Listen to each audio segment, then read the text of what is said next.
A paz do Senhor, seja bem-vindo a mais um vídeo aqui do EBD em Foco. Meu nome é Herberson, vou ministrar agora a lição número 13, que traz como título A Batalha Espiritual e as Armas do Crente. Você que acompanhou aí a Escola Bíblica Dominical nesse trimestre, mesmo nas dificuldades devido à pandemia do coronavírus, mas você esteve firme estudando a revista, quem sabe acompanhando pela internet, quem sabe até indo na igreja, talvez a sua igreja continuou tendo a escola dominical, não sei, mas você aprendeu sobre a carta de Paulo aos Efésios, a revista da CPAD, agora desse segundo trimestre, que a gente estudou aí comentando cada detalhe desta carta. E agora nós vamos encerrar esta carta maravilhosa aqui no capítulo 6, onde Paulo fala da batalha espiritual e como que o crente faz para vencer essa batalha.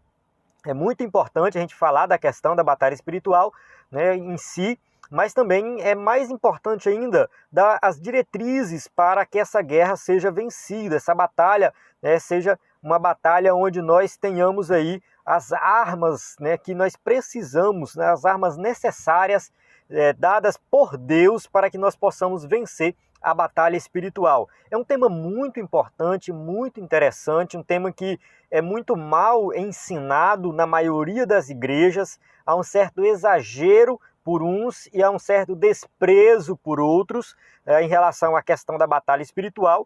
E eu espero aqui apresentar para você, baseado na revista, na Bíblia, né, trazendo aqui um ensinamento onde eu estudei um pouco mais aí em alguns comentários, um ensinamento profundo acerca do tema bíblico. O que a Bíblia fala de fato sobre batalha espiritual? Então vamos entender esse assunto e como que o crente deve encarar essa situação, como que o crente participa dessa batalha espiritual e como que ele vence essa batalha. Uma lição maravilhosa onde temos aqui ensinamentos práticos que o apóstolo Paulo deixou na sua carta aos Efésios e agora nós estamos estudando.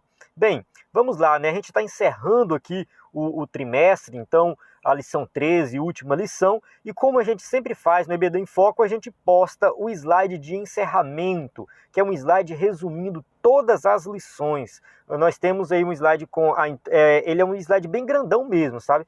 Onde tem a introdução, os tópicos e a conclusão de cada lição, um slide excelente para você ministrar na igreja e fazer aí um resumão do trimestre, né? Lembrar os crentes aí o que foi estudado, até mesmo porque algumas lições não foram ministradas 100%, enfim. Né? Você que quer fazer esse resumão, você pode acessar ebdenfoco.com e baixar o slide de encerramento. O slide de encerramento ele é totalmente gratuito, você não paga nada por ele. Esse slide aqui, que eu estou ministrando aqui na aula, ele tem um valor da assinatura do EBD em Foco. Mas o de encerramento não tem nenhum custo, você simplesmente baixa e usa na sua igreja.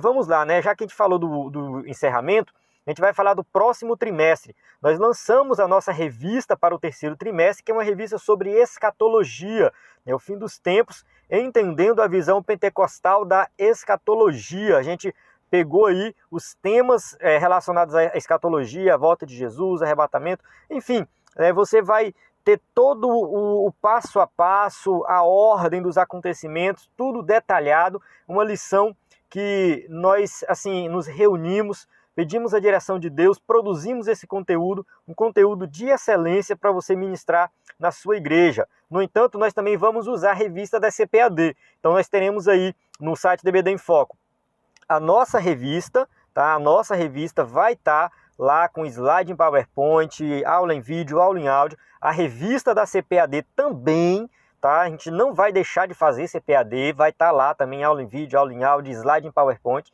E temos slides desde o terceiro trimestre de 2016 para você usar na sua igreja também, caso você queira baixar. Então, com uma assinatura só, você tem acesso aos slides, né, de todos esses slides, todo o conteúdo. Então você acessa lá, além dos slides, o subsídio em PDF, a gente tem conteúdo extra, tem muita coisa. Acesse o site que você vai encontrar este conteúdo. E vale também ressaltar a importância de capacitação. Então nós temos um curso, um treinamento para professores de EBD totalmente gratuito, tá? Um curso de excelência. Se é gratuito é porque é ruim. Não, é bom. É um curso que eu coloquei o conteúdo completo, do treinamento para você aprender aí tudo que você precisa para ser um professor de EBD de excelência. Além do mais, nós temos o livro também, dos 4 Cs Educação Cristã, que é baseado nesse treinamento, que você pode adquirir esse livro. O livro já tem um valor, o curso é gratuito, mas o livro tem um valor. Você também pode comprar o livro em PDF, imprimir e usar do jeito que você aí achar melhor, certo? Então acesse ebdinfoco.com, qualquer dúvida, entre em contato pelo WhatsApp, no site vai ter o número lá, certo? Vamos lá, vamos começar aqui a nossa aula. Tem gente que acha ruim esses avisos, mas irmãos, a gente precisa avisar. A gente precisa dar informações, o site sobrevive das assinaturas, a gente precisa passar a questão dos cursos, senão a gente tem um trabalhão fazendo curso, fazendo slide, fazendo subsídio e ninguém acessa. Então a gente tem que avisar para todo mundo acessar e compartilhar lá o conteúdo. Então vamos lá, o textuário diz assim: revesti-vos, pois, de toda a armadura de Deus, para que possais estar firmes contra as astutas ciladas do diabo. Efésios 6:11. A gente está estudando Efésios, tá? Então aqui o versículo 11 do capítulo 6, que é o que a gente está estudando, o versículo chave do capítulo 6, que fala da armadura de Deus. Então isso é muito importante, nós frisarmos que a armadura não é nossa, ela é de Deus. A verdade prática fala assim: o uso da armadura de Deus assegura a vitória do crente no campo da batalha espiritual. Então é uma batalha espiritual que é vencida com coisas espirituais. Então a passagem aí, Efésios 6, de 10 a 20, eu não vou fazer a leitura aqui para ganhar tempo no vídeo, mas você já deve ter realizado essa leitura. Se não, realize agora. Durante a aula a gente vai citando aí essa leitura. Tá? Então vamos para a nossa introdução. Só uma coisa que eu esqueci de avisar no começo, é que a nossa revista sobre escatologia é gratuita, tá? Não tem nenhum custo a revista. É totalmente gratuita, você clica lá no link na descrição do vídeo e aí você já vai direto para o download da revista. É totalmente gratuito, tá? Só essa informação que eu esqueci de avisar. Vamos lá. Ao finalizar a epístola aos Efésios, o apóstolo convoca a igreja para lutar e resistir aos inevitáveis conflitos contra as forças espirituais da maldade. Então Paulo ele vai finalizar essa carta falando dessa questão das forças espirituais que estão contrários a tudo aquilo que se relaciona às coisas de Deus. Tá? Então a gente fala de batalha espiritual, a gente está falando para crente, porque o ímpio ele já está com o diabo, tá? O ímpio já está no maligno, ele já está no pecado, ele já faz a vontade de Satanás. Então o Satanás ele vai ter raiva de quem? Dos crentes. Então a batalha espiritual tem a ver com os crentes. Nessa batalha, a fim de suportar os ataques e se manter firme na marcha contra o mal, os soldados de Cristo precisam revestir-se de toda a armadura de Deus. É o que veremos na presente lição. Tá? Então a gente vai falar nessa lição sobre as armaduras de Deus, vamos falar da batalha espiritual e vamos pontuar aqui a importância desse tema. É claro que muita gente exagera, tem igreja por aí que só fala de batalha espiritual, só fala dessa coisa, só fala do diabo, fala mais do diabo do que de Deus. Tem igreja que é o contrário, que ignora praticamente tudo relacionado à batalha espiritual. Tá? Então a gente não pode ir nem para um desses dois extremos, entender que ela existe, mas não ficar apegado demais a isso e entender que em Cristo nós somos mais do que vencedores. A gente tem as armaduras de Deus e a gente vai vencer. Então, que isso fique bem claro, a gente tem que tratar desse tema com seriedade, com responsabilidade, porque ele é um tema bíblico. Tópico 1. O preparo espiritual do crente para a batalha. Então vamos começar aqui o tópico 1. E antes de entrar no tópico 1, só quero dar um aviso sobre a questão das imagens. Algumas pessoas questionam a questão das imagens e tal, mas é assim, quando a gente coloca uma imagem para representar algo do mundo espiritual, não quer dizer que é daquele jeito, tá? Quando a gente coloca a imagem de um demônio, de uma influência maligna, do mundo espiritual, de anjos, até de Jesus, não é exatamente aquilo, a gente está conjecturando. Aquela imagem é uma conjectura para ilustrar aqui, que a gente coloca para ilustrar o slide, tá? Mas não significa que é daquele jeito, é uma representação pictórica, tá? A gente não sabe como que é o diabo, como que são os anjos, qual a aparência de Jesus, como que é o céu, a gente não sabe dessas coisas, a gente não sabe como é que é o inferno, enfim. Mas quando a gente tem esse conteúdo na lição, a gente tem que colocar alguma imagem, e aí a gente coloca uma representação pictórica, não necessariamente condiz com a realidade, só fazendo essa observação aí. 1.1. Fortalecidos no poder do Senhor. A expressão na forma passiva, fortalecei-vos no Senhor, Então, eu estou aqui falando que quando eu leio isso, melhor dizendo, eu estou entendendo que é uma instrução para que eu possa me fortalecer, não em mim mesmo, mas em Deus, porque Ele é a minha força. Então, indica que nós não temos poder em nós mesmos. Então, a gente depende de Deus, a gente depende de Cristo. Então, a ideia é essa. Então, eu tenho que me fortalecer no Senhor. Esse excelso poder nos é conferido pela comunhão com Deus em Cristo por meio do Espírito Santo. Todo crente, salvo em Cristo Jesus, tem o Espírito Santo dentro de si, e aí, nesse caso, nós somos fortalecidos em Deus, por meio de Cristo no Espírito Santo. Por isso, precisamos estar fortalecidos por meio da renovação da mente, a vida de santidade e ser cheio do Espírito Santo. São instruções que Paulo traz aí na carta, a questão do crente estar sempre se renovando, buscando coisas que agradam a Deus, lendo a palavra de Deus, procurando viver uma vida de santidade e sempre ser cheio do Espírito Santo, não se envolvendo com coisas que não convêm. Isso é muito importante. Então a vitória não pode ser alcançada por outro meio, não tem outro caminho.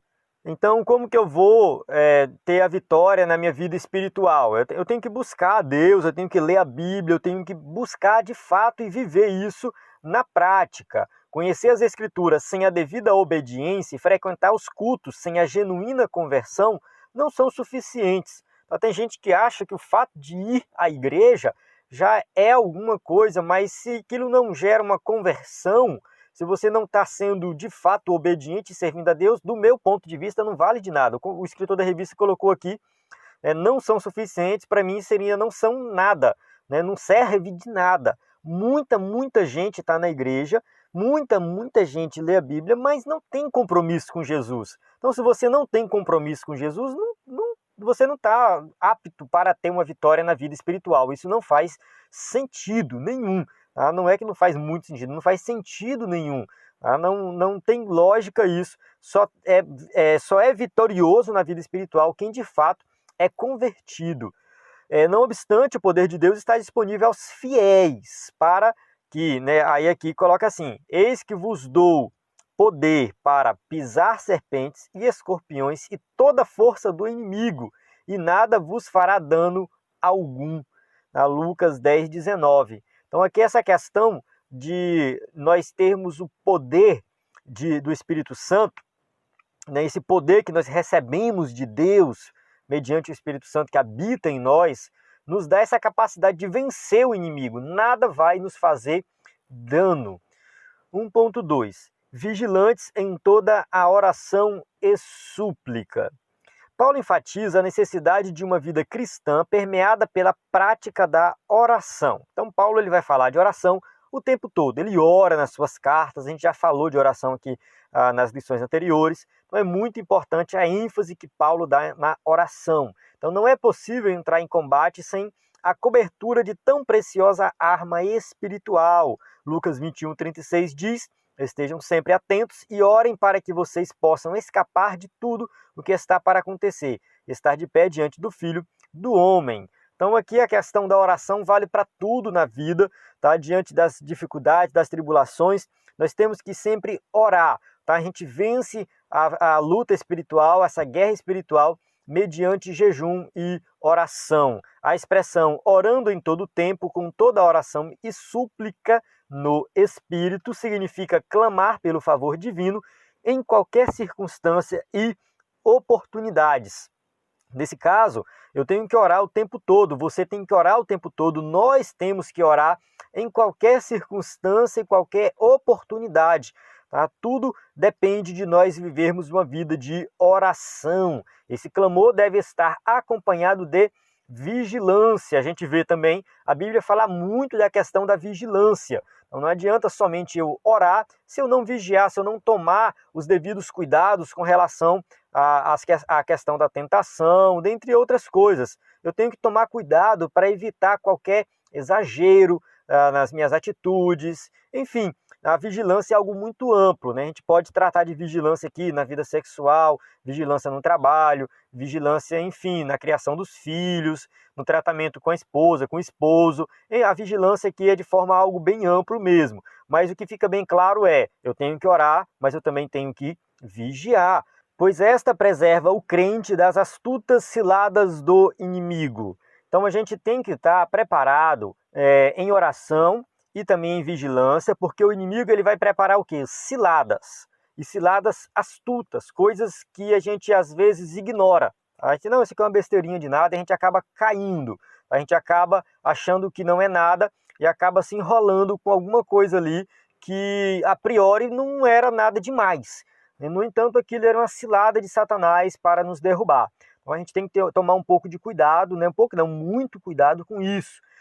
Entender o seguinte, que a gente que é crente, a gente tem o Espírito Santo, o diabo não está aqui assim, pode me atacar a qualquer momento e me jogar e me derrubar e fazer eu desviar, enfim, derrotar a minha vida. E isso aí não é algo que a gente tem que ficar com medo, né? Meu Deus, tem que viver com medo do diabo. Não. O crente ele tem que viver tranquilo, confiando que ele está em Cristo. Tá? Isso aí é um fato. Tem gente que vive com medo do diabo. Não é bem assim. A gente tem que estar tranquilo, né? Eu estou em Cristo, tenho o Espírito Santo na minha vida. Tem gente que vive com medo de alguém fazer macumba para ele, que alguém jogar uma palavra, uma maldição, e a maldição vai pegar. Não, cuida, não é bem assim. Tá? Não é bem assim. A gente está em Cristo, esse tipo de coisa não vai atingir o cristão assim, macumba, essas coisas, maldição, tal.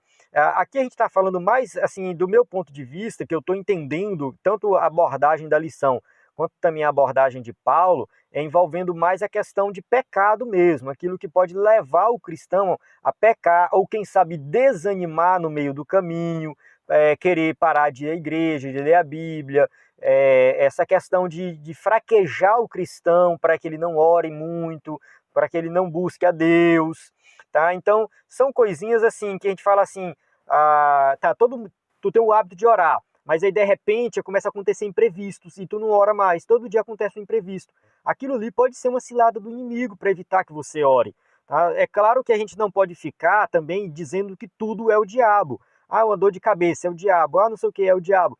Então a gente tem que ponderar as coisas, mas acontece muito, né, de nós nos depararmos com situações que podem nos levar a pecar e que de fato, sim, pode sim ser algo colocado ali para o inimigo para nos atrapalhar. No entanto, quem vai decidir pecar ou não somos nós.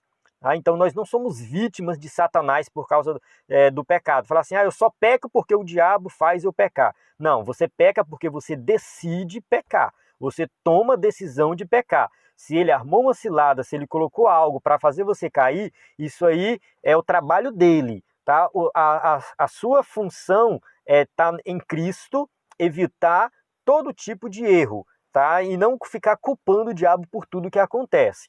Esse tema é um pouco complexo, é um tema um pouco polêmico também, mas a gente vai falando aqui aos poucos, eu acredito que você vai entender melhor, tá? Essa questão aqui, mas a gente tem que viver uma vida equilibrada, né? Não ignorando Satanás, as suas astutas ciladas, nem também exagerando nisso e colocando culpa em tudo, assumindo também a responsabilidade das nossas atitudes.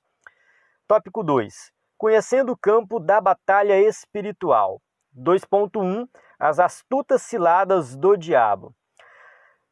Vamos lá, Efésios 6,11 diz assim: vistam toda a armadura de Deus para poderem ficar firmes contra as ciladas do diabo. Tá? Então aqui as ciladas do diabo, a palavra aqui indica, essas ciladas do diabo indicam armadilhas articuladas perversamente pelo reino das trevas. Então nós temos que tomar muito cuidado, porque são coisas que são feitas para nos pegar de surpresa, uma armadilha, algo que a gente pode assim não ter muita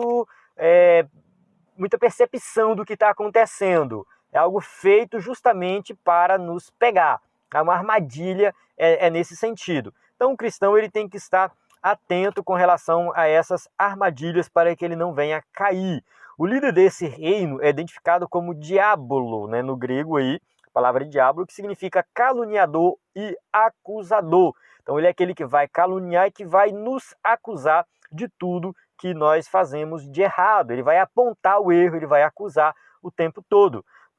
Tomado de fúria e por meio do espírito de erro, ele prepara laços com o propósito de destruir a igreja de Cristo. É claro que ele não vai conseguir isso, ele já é um derrotado, Jesus já é mais do que vencedor, tá? Mas ele vai tentar o tempo todo atrapalhar as coisas de Deus. Como eu falei no começo, o ímpio já está nas mãos dele, o mundo já está aí, né, no maligno, jaz no maligno. E a tentação, o que Satanás vai perseguir é a igreja, são os crentes. Algumas de suas astúcias são confundir a mentira com a verdade. O que ele falou lá para Eva? Vamos ver aqui, Gênesis 3, 3 e 4. Mas Deus disse, não comam do fruto da árvore que está no meio do jardim, nem toquem nele, do contrário vocês morrerão. Disse a serpente à mulher, certamente não morrerão. A serpente aqui, ela vai pegar o que Deus diz e vai distorcer, tá? Vai falar totalmente o contrário. Porque Deus falou que se comesse, eles iriam morrer. E a serpente diz que não vão morrer, tá? Vocês não vão morrer.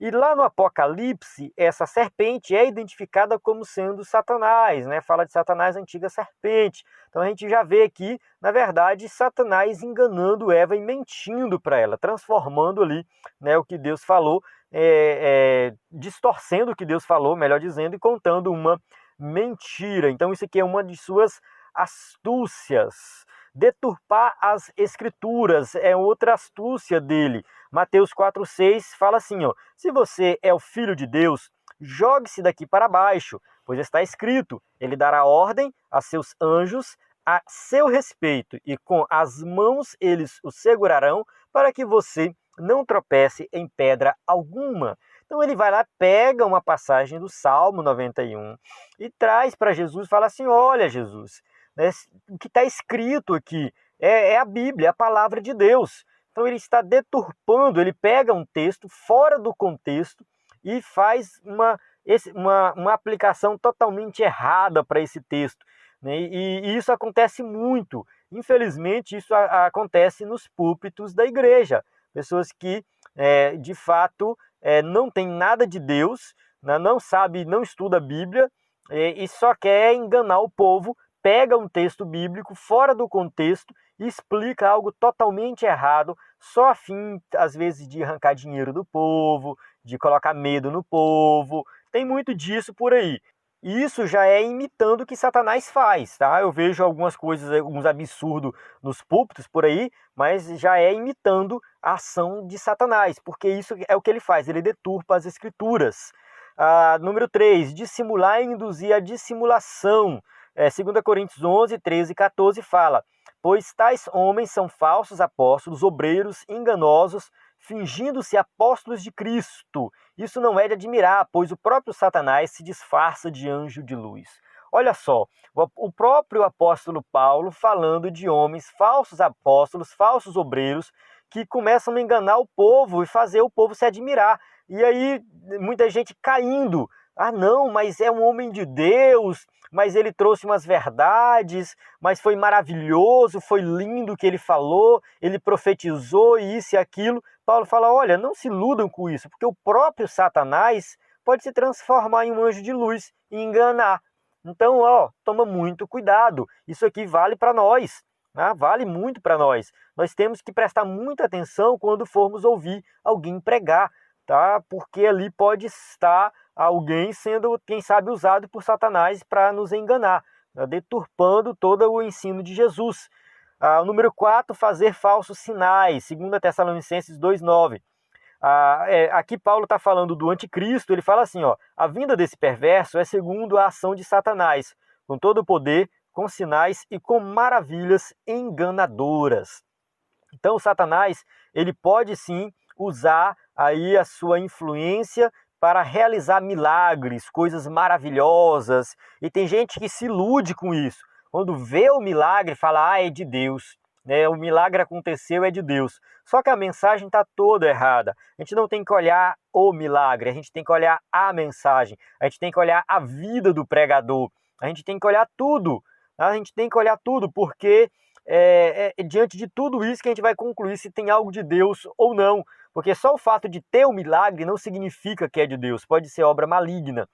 Número 5, fazer acusações, Apocalipse 12:10. Então ouvi uma forte voz do céu que dizia: agora veio a salvação, o poder e o reino do nosso Deus, e a autoridade do seu Cristo, pois foi lançado fora o acusador dos nossos irmãos, que os acusa diante de nosso Deus dia e noite. Então o texto de Apocalipse vai dizer que Satanás é o nosso acusador, que ele nos acusa diante de Deus dia e noite nos acusando, tá? Mas nós estamos em Cristo, fomos justificados em Cristo, nós estamos limpos de todo pecado e não tem mais nada para ele nos acusar.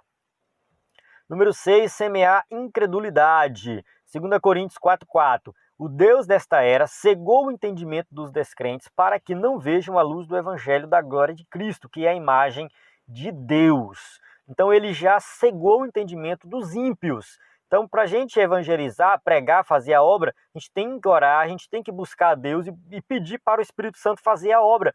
Porque não depende de nós, não depende da nossa retórica, de falar bonito, depende do Espírito Santo tocar nos corações e agir de forma ali sobrenatural.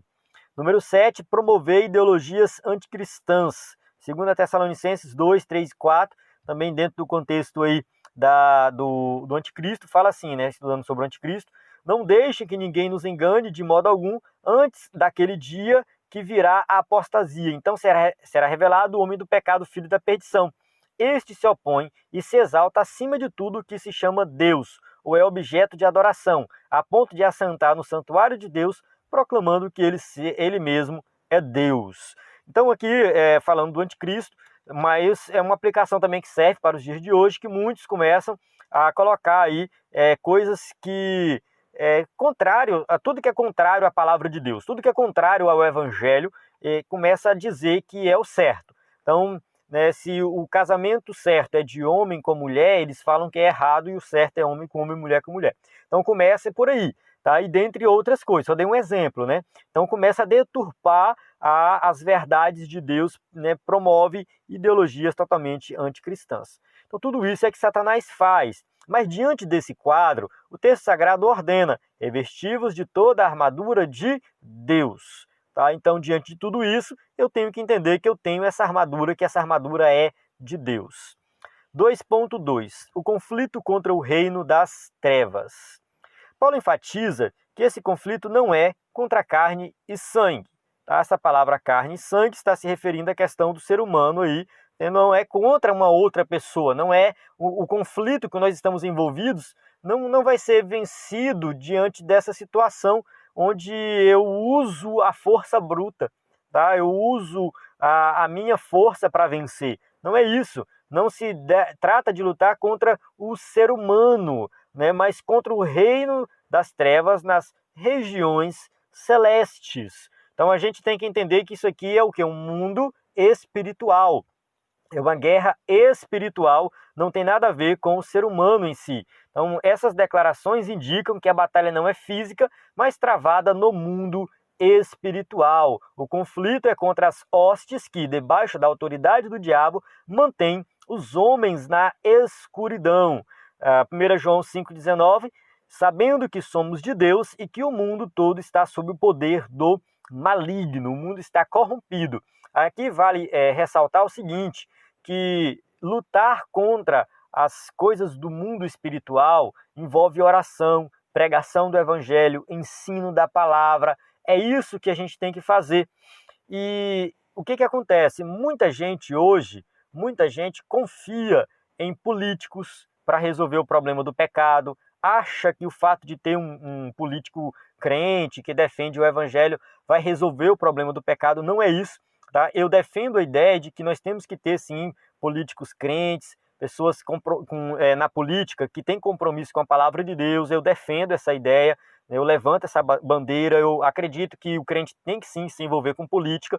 No entanto, a gente tem que entender que a questão política está relacionada às nossas questões sociais, melhorias na qualidade de vida, melhorias na economia, porque faz parte, né, no meio ambiente, faz parte. A gente vive nessa terra, a gente precisa de qualidade de vida, né, diminuir a desigualdade social. Eu acredito que tudo isso engloba aí a participação dos cristãos, dos crentes na política de forma geral, enfim, tudo isso envolve. Mas a gente não tem que achar que a participação do crente na política é para acabar com o pecado. Tá? Isso não vai acontecer. Tá? Não vai acontecer. Tem gente que acha que o fato de ter mais crente na política vai diminuir o homossexualismo. Não, não. Há uma lei lá, né? O presidente precisa sancionar uma lei para diminuir aí a questão dos homossexuais, dessa... vou até usar uma palavra aqui que pode ser que não pegue bem, mas eu vou usar, né? Faz parte do contexto, né? Acabar com essa safadeza toda aí, e enfim, né? Toda essa safadeza que tem aí, tem que ter um presidente que vai lá e sanciona uma lei, um deputado que defende. Não, tá? Não. Se você quiser ver menos homossexuais, vai orar por eles, vai evangelizar eles, tá? Se você quiser ver menos prostituição, vá orar, vai buscar. Se você quer ver menos pessoas abortando, tá? Mulheres abortando, vá orar por elas, vai buscar, vai dar apoio, tá? Vai evangelizar elas, entende? Tá? Não fique achando que o fato de nós termos crentes na política vai ajudar a diminuir o pecado. Não vai. É coisa espiritual. E de acordo com a Bíblia, se vence com a guerra espiritual, com a vida de oração, leitura da Bíblia, pregação do Evangelho. É isso que a igreja tem que fazer. A igreja tem que agir dessa forma. Tá? A igreja, mais uma vez, deve sim participar da política, deve participar de todas as questões da sociedade. Mas quando se trata de pecado, que você tem que combater o pecado é com o Evangelho. Tá? É o Evangelho. Nessa metáfora, fica claro que o cenário do campo de batalha do soldado é espiritual e não carnal, não é carne e sangue. Essa luta se dá tanto na área individual quanto na área coletiva da igreja. Então a batalha espiritual é algo com você envolvendo você sozinho, né? Você, no caso, ali vai para o seu quarto, vai orar, vai buscar a Deus para vencer. Mas também a igreja como um todo, você vai orar em conjunto, vai orar com os irmãos, vai buscar também em conjunto. A gente vê dois extremos aí. Tem extremos de pessoas que só oram sozinho e não gostam de orar em grupo. Tem pessoas que só oram em grupo e nunca oram sozinho. Então a gente tem que equilibrar essa questão da oração e da busca, né, para vencer a batalha espiritual aí. Vamos lá. 2.3, as agências das potestades do ar.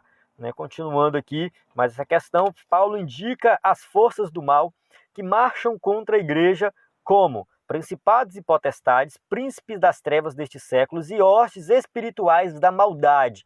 Paulo vai dar aí uma descrição de quem são essas forças malignas que combatem contra a igreja. Esses seres são caracterizados por três aspectos. Eles são poderosos, eles são malignos, eles são astutos. Essa primeira, poderosos. Isso aqui é um pouco polêmico. Eu posso dizer que eu discordo um pouco quando se fala que Satanás é poderoso. Tá? Pode-se dizer que eu discordo um pouco. Por quê? Porque Jesus falou assim, todo poder é me dado nos céus e na terra. Se todo poder é dado a ele, não sobra nada para Satanás. Tá? Então a gente tem que pensar um pouco e refletir sobre isso, tá? Eu discordo um pouco do escritor da revista, no entanto, né, vamos seguir aqui. Fala assim, ó, os títulos principados e potestades indicam poder, primazia e autoridade para agir. Eu entendo mais como autoridade para, né, eles têm certa autoridade no mundo espiritual, do maligno, Deus permite isso, tá? Mas dizer que eles são poderosos, eu acho um pouquinho questionável, né? Jesus falou que todo poder é para ele, mas enfim. Príncipe das trevas são líderes de anjos caídos que, sob o comando do diabo, exercem o domínio. Então, Satanás, o principal de todos, ele é o líder de todos eles. E a Bíblia diz que uma terça parte dos anjos caíram. Então, são muitos anjos, não sabemos quantos, mas a influência demoníaca ela é muito grande. Eles são malignos. Esses agentes formam as hostes espirituais da maldade. Eles só fazem maldade. Eles não fazem nada de bom, só coisa que não presta. Refere-se a demônios que empregam seu poder destrutivamente para o mal. Tá? Então, demônios que só pensam na maldade, eles não pensam em coisa boa. Então não espere nada bom de Satanás, não espere nada bom do diabo, né? Tem gente que está na igreja, está bem, aí de repente acontece um problema, quer desviar, vai para o mundo. Cuidado, né? Se está aqui na igreja, está difícil, imagina lá fora, porque o mundo não presta. Tá? Quem já foi do mundo sabe que não presta, não tem amor, não tem compaixão, tudo só leva para o mal, só leva para aquilo que não presta. Tá? Então Satanás ele só vai fazer isso, ele vai oprimir, ele vai escravizar, ele só vai fazer maldade. Eles são astutos, são cheios de sutilezas e maquinam a queda da igreja. Claro, ele deve ter essa esperança, mas ele sabe que ele é um derrotado, ele não vai conseguir vencer. Né? Apesar desse imenso império do mal, a igreja é exortada a não temer. Tá? A igreja não tem que ficar com medo do diabo. Será que ele vai vencer? A gente tem que entender uma coisa. Quando a gente fala de guerra espiritual, a gente está falando de Satanás contra Deus, um lutando contra o outro, tentando vencer. Vamos ver quem ganha. Não, não é assim. Tá? Satanás é um derrotado, é um perdido. Deus já é mais do que vencedor, é todo poderoso. Deus é acima de tudo. Tá? Então, a gente não tem que ficar assim com medo do diabo, porque ele vai né, de agir e vai atrapalhar a igreja. Não é bem assim. Tá? Deus ele está no controle de todas as coisas. Por que Deus não destrói logo Satanás, acaba com tudo isso? Ele vai fazer. Tá? Ele vai fazer. Essa questão de por que ele não fez ainda, não cabe a nós questionar, perguntar. Deus está em uma outra dimensão, totalmente fora do tempo, não está preso ao tempo como nós, ele é acima de tudo, então ele conhece tudo. Então a informação que Deus nos passa está na Bíblia. Então o que a Bíblia diz? Não temas. Pronto, somos mais do que vencedores. Nele, em Cristo, tá? Se tivermos em Cristo. Terceiro tópico, as armas espirituais indispensáveis ao crente. 3.1, a armadura completa de Deus. Agora a gente vai falar da questão da armadura, um tema que muita gente já conhece, mas é bom a gente reforçar. A imagem que o apóstolo usa é de uma linguagem retirada do contexto militar romano. Paulo está dentro daquele contexto do Império Romano, ele vai trazer uma linguagem que o povo da época entendia. Tá? Uma coisa muito corriqueira, básico, que eles viam ali o tempo todo, os soldados romanos. Né? Talvez a igreja ali, os crentes que se reuniram para ler essa carta, no caminho de casa para o local de reunião, eles passaram por vários soldados, observaram a armadura. Talvez eles nem prestaram muita atenção, mas quando eles leram a carta de Paulo, aí eles lembraram do soldado.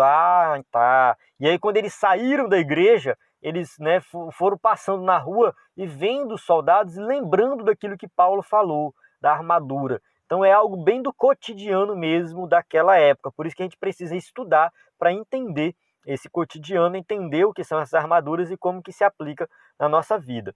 Então quando ele fala, vistam a armadura de Deus para poderem ficar firmes contra as ciladas do diabo, versículo 11, a palavra armadura, aí uma expressão do grego, panóplia, que significa a armadura completa de um soldado fortemente armado. Então é uma armadura completa, não é pela metade, não é uma parte da armadura. Então quando a gente fala da armadura de Deus, a gente está falando do pacote completo. Tá? Eu tenho o capacete da salvação, mas não tenho uma espada do Espírito. Não existe isso. Então, um soldado que ele estava com capacete sem espada, ele não era um soldado. Tá? Ele era expulso da corporação porque ele não estava com a armadura completa. Então não podia faltar nada. Tinha que estar com a armadura completa. Então quando Paulo fala armadura de Deus, ele está falando do pacote completo. A gente tem que ter toda essa armadura. Na carta, a orientação não é para usar armas próprias, mas tomar o equipamento dado por Deus. Isso é muito importante. Resistir bravamente e marchar contra as potestades do ar. Então a influência maligna ela existe, mas nós estamos vestidos com a armadura de Deus e com ela nós somos mais do que vencedores. 3.2. As armas indispensáveis de defesa. As armas espirituais disponíveis aos soldados do Senhor são, primeiro, eu vou colocar aqui, letra A, cingidos os vossos lombos com a verdade. Essa questão de cingir o lombo, se você pesquisar na internet, você vai ver mais ou menos o que significa, né? Que eles vestiam aquela roupa comprida, aí eles puxavam ela, amarravam de tal forma que permitia que ele corresse, o soldado, uma pessoa corresse. Então, cingir o lombo é uma expressão que se fala assim, se prepara para correr, se prepara para batalhar, se prepara para partir para cima, enfim, né? É mais ou menos nesse sentido. Aqui, nesse contexto, se você lê na NVI, fala do cinto, cingir o lombo com o cinto da verdade. Tá? Então usa o cinto, por quê? Porque no caso do soldado romano, ele já andava preparado. Então o cinto era a peça que era usada para dar mobilidade no combate e ajudava a roupa dele ficar firme, colocar a espada, enfim. Tá? Então, que fique bem claro aqui, em relação à revista, eu acrescentei aqui a palavra cinto, porque baseado em outras traduções, para deixar bem claro que está falando desse equipamento do soldado, onde ele estava sempre pronto para o combate e tudo mais. Tá? E o que significa isso, né? Nesse sentido, faz referência à verdade da doutrina de Cristo e à integridade do soldado. 2 Coríntios 13:8, pois nada podemos contra a verdade, mas somente em favor da verdade. O cristão ele tem que viver na verdade. A Bíblia diz o seguinte, que o diabo é o pai da mentira. Tá? O diabo é o pai da mentira. Então quem conta a mentira está se identificando com ele. Tá? Né? Filho do diabo. Começa por aí. E quando Pilatos perguntou para Jesus o que é a verdade, tá? A verdade estava bem ali, na frente de Pilatos, porque Jesus mesmo falou, lá em João 14,6, eu sou o caminho, a verdade e a vida. Então o próprio Jesus é a verdade. Então o cristão, quando ele anda na verdade, quando ele pratica a verdade, quando ele vive a verdade, é porque ele está em Cristo. Tá? Se ele conta uma mentira e ele vive na mentira, ninguém confia nele. Então nada mais serve, nada mais tem segurança para ele. Então por isso que aqui, né, usa a palavra cinto, né, o cinto da verdade, cingir o lombo com o cinto da verdade, justamente porque a gente tem que estar fundamentado na verdade, porque a partir daí é que tudo vai se estruturar. Depois fala a vestida a couraça da justiça. Trata-se de uma malha impenetrável de proteção aos órgãos vitais.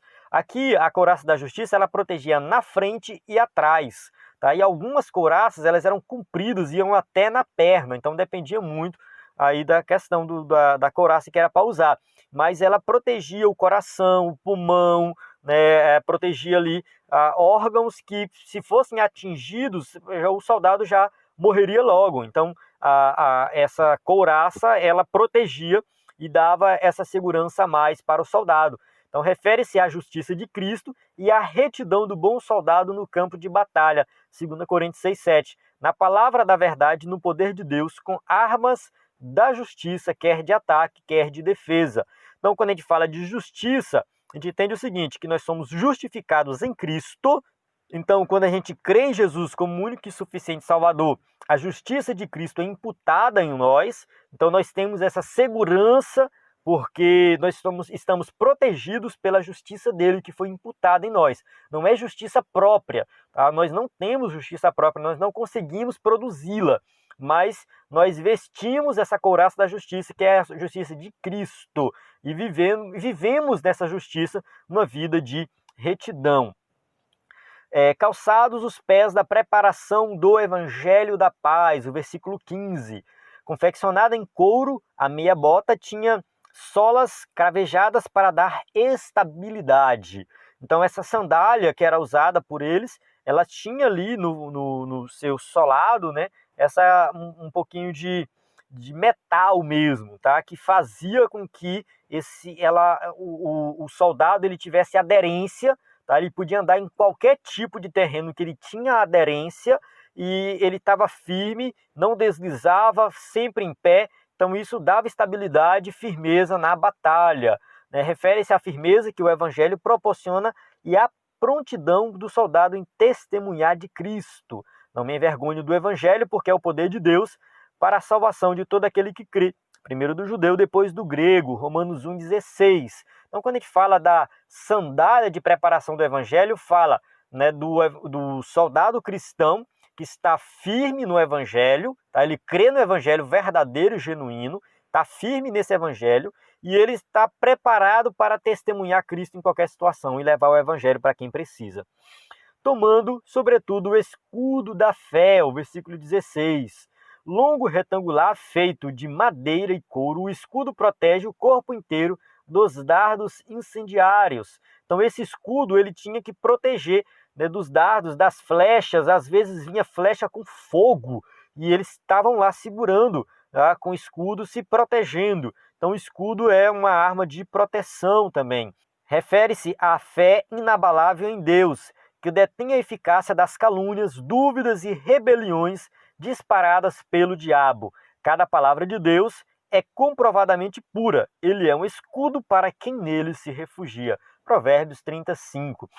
A gente entende aqui que a fé é aquilo que vai nos proteger contra as palavras negativas, contra as coisas que surgem por aí, teorias que tentam desmoralizar o evangelho, que tentam diminuir Cristo, teologias que tentam deturpar, né, a verdade do evangelho, dizendo que Cristo não é divino, e enfim, né, tentando mudar tudo do evangelho. E tem gente que acredita, tá? Tem gente que começa a ouvir essas coisas e de repente se afasta dos caminhos do Senhor.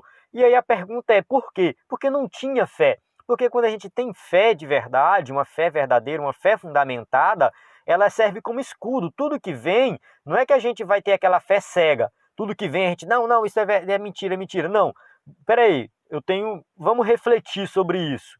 Tá? É uma fé consciente, uma fé racional. A fé cristã tem que ser assim, uma fé racional.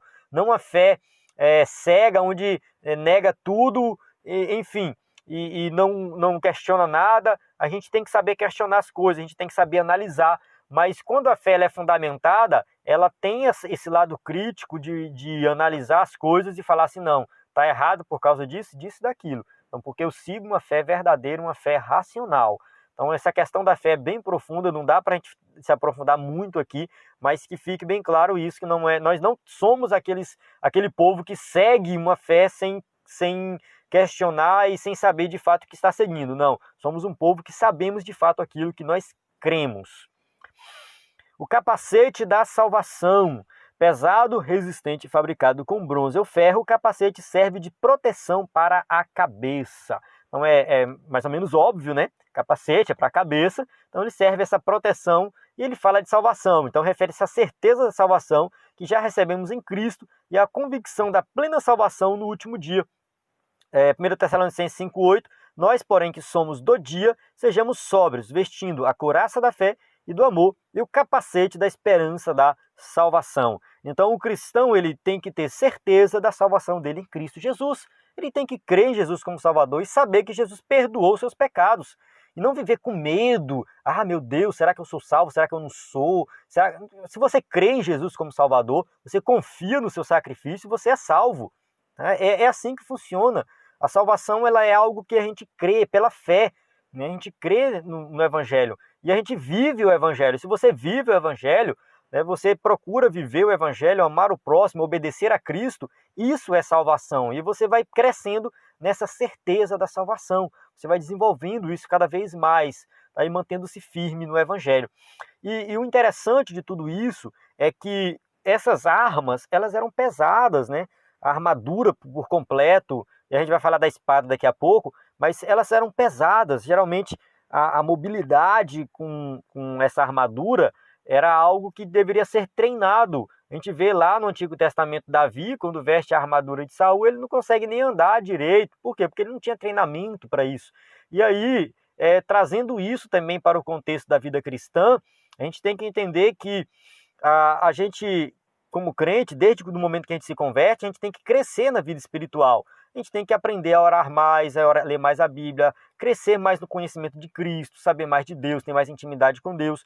Então, essa questão do crescimento, do fortalecimento é muito importante. O crente forte, né, o crente ele vai conseguir carregar a armadura. A gente pode até pensar assim, tá? Essa questão de que o crente tem que ter essa preocupação de buscar mais as coisas de Deus, né, ter mais fé, confiar mais na salvação, entender que ele está protegido pela justiça de Cristo, que ele é calçado, né, ele está calçado a sandália do Evangelho, porque ele está firme no Evangelho.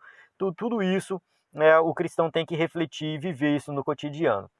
E agora a gente vai para o 3.3, a imprescindível arma ofensiva, que no caso é a espada do Espírito. Então a gente falou de todas as outras que estão mais na defensiva, para a gente se defender, e agora a espada, que ela serve tanto para ataque quanto para defesa, ela serve para os dois. Tá? Então a espada ela tem essa função de ataque ou defesa. O termo grego para ela é machaira, que significa, no caso, identificada como uma espada curta.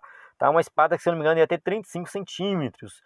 Isso quer dizer aí que o combate é mais pessoal, é mais corpo a corpo. Tá? Então, o combate espiritual realmente é algo corpo a corpo. O inimigo está ao nosso derredor, né, esperando ali para tragar. E também a gente fala que a espada do Espírito, né, no caso, ela é identificada como sendo a palavra de Deus, inspirada aí, penetrante, né, que penetra como espada de dois gumes, enfim. Então a palavra de Deus é algo penetrante, que vai no mais íntimo do ser humano, trazendo transformação. A espada do Espírito, ela transforma a nossa vida e é a nossa arma também de combate. Ela deve ser usada tanto para resistir às ciladas do diabo, quanto para derrubar as fortalezas de Satanás. Então Jesus usa a palavra para vencer Satanás. Tá? Então a gente, no caso, usa a espada também para derrotar o inimigo. Certo? Então nós chegamos aqui na nossa conclusão, falamos aí de um tema que, por um lado, muita gente já estudou e tudo mais, já tem conhecimento, por outro lado, alguns precisam de mais conhecimento, mas eu acredito que todos nós precisamos conhecer mais sobre esse tema e vale a pena estudar sempre que tivermos oportunidades. Então, na nossa conclusão diz assim: a vitória da Igreja de Cristo contra as forças do mal é garantida pela sobreexcelente grandeza do poder de Deus. Os ardis de Satanás não podem ser subestimados, porém o reino das trevas não deve amedrontar o cristão. A Escritura convoca o salvo a combater e a vencer as potestades do ar, revestido com a armadura de Deus. Então a gente conclui aqui, entendendo que a batalha espiritual é uma realidade, nós não devemos subestimar, mas também não devemos viver com medo. Então a gente tem que ter um equilíbrio nesse tema, nessa vida prática, com relação à batalha espiritual, e a orientação que o apóstolo Paulo dá, né, no finalzinho aqui desta carta é de oração. Tá? É com vida de oração que você vai vencer. Então, vence batalha espiritual buscando coisas espirituais. Tá? Se você buscar coisas carnais, você não vai vencer e vai ser um desastre na sua vida. Então não ignore esse tema e busque a Deus, que Deus vai te abençoar grandemente. Amém? Então a gente chega aqui no final da aula, temos aqui as perguntas para quem vai aí usar o slide na sua igreja. Eu agradeço você por ter acompanhado até aqui, por ter acompanhado esse trimestre. Espero que você tenha gostado e a gente se vê no próximo trimestre. A paz do Senhor, até a próxima aula.